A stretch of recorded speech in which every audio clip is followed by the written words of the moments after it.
Europe کا plague آیا اور انگلینڈ کی گریٹ فائر لندن کی، اور اس کے نتیجے میں یہ انڈسٹریل ریولوشن، تو وہاں سے خرابی آگے بڑھی، دنیا پہ قبضہ کرنا ہے، ساری دنیا سرنڈر کر رہی ہے، عالم اسلام جو ہے وہ ریزسٹ کر رہا ہے۔ آٹومن امپائر ایک طاقت تھی، ریزسٹ کر رہے ہیں۔ اب مسلمانوں کے ریزسٹنس کو توڑنے کے لیے انہوں نے 3 فتنے مسلمانوں میں پلانٹ کیے۔ ایک انڈیا اور پاکستان میں قادیانیت، ایک ایران میں بابی اور بہائی مذہب، اور ایک عرب دنیا میں وہابیت، کہ یہ تینوں اپنے علاوہ باقی سارے عالم اسلام کو کافر و مشرک سمجھتے ہیں۔ یہ دونوں پھر بھی ناکام رہے، کامیاب ہوا وہابیت والا فتنہ، جس کی بنیاد اس بات پر ہے کہ سارا عالم اسلام کافر و مشرک ہے سوائے ہمارے۔ ان کا ہیڈ کوارٹر ہے نجد بیچ میں، یعنی اس کے ایک طرف چلے جائیے تو مکہ مدینہ ہے، دوسری طرف چلے جائیے تو نجف و کربلا۔ اور جب یہ فتنہ آگے بڑھا تھا اس وقت آٹومن امپائر تھی، الگ الگ ملک نہیں تھے کہ پاسپورٹ اور ویزے، پورا ایک ملک۔ تو 4 مرتبہ ان لوگوں نے نجف و کربلا پہ اٹیک کیا۔ جو پہلا اٹیک نجف پہ کیا تھا، نجف پہ نہیں کیا تھا، کربلا پہ 18 ذی الحجہ غدیر کا دن تھا، اور 18 ذی الحجہ کو پورے کربلا کی خاصیت تھی کہ سوائے عورتوں کے، چھوٹے بچوں کے اور بوڑھے مردوں کے سب نجف جاتے تھے۔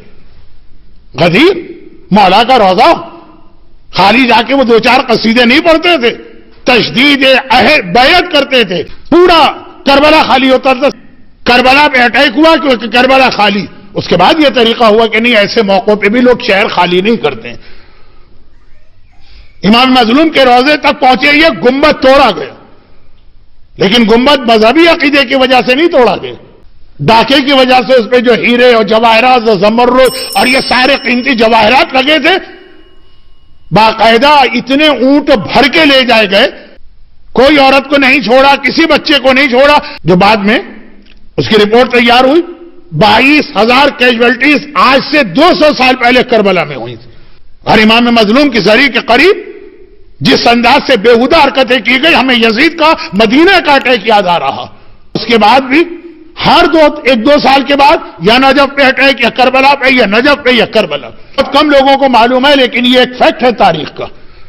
جنت البقیع پہ 2 مرتبہ انہوں نے اٹیک کیا ہے، 2 مرتبہ جنت البقیع کے روضے توڑے۔ جو فرسٹ ٹائم تھا یہ 1806 1807 تھا، اور 50 سال کے بعد وہ روضے دوبارہ تعمیر ہو گئے، اور پھر 1926 میں وہ اٹیک کیا جس پہ پروٹیسٹ کرنے کے لیے آج ہم یہاں پہ جمع ہوئے۔ پہلا اٹیک جو تھا 1806، سر رچرڈ برٹن، بہت مشہور انگلینڈ کا سیاح ہے جس نے الف لیلہ کا عربین نائٹ کا انگلش ٹرانسلیشن کیا ہے، اس سے پہلے والا جو یہ مسلمان بن کے مکہ مدینے میں انٹر ہوا تھا، کیونکہ مکہ مدینے میں نان مسلم کو جانے کی پرمیشن نہیں تھی، تو اس نے اپنے آپ کو مسلمان شو کیا تھا۔ اس سے پہلے والے جو تھا وہ 1809 میں مدینے گیا تھا۔ وہ کہتا تھا جنت البقیع میں انٹر ہوا ہوں تو مجھے ایسا لگا کہ کوئی ارتھکویک آیا ہے پوری بقیع انداز سے، جیسے کوئی زلزلہ آ جائے، ارتھکویک آ جائے، شہر تباہ ہو کے رہ جاتے ہیں، اس انداز سے سارے روضے ٹوٹے ہوئے اور منہدم پڑے ہوئے۔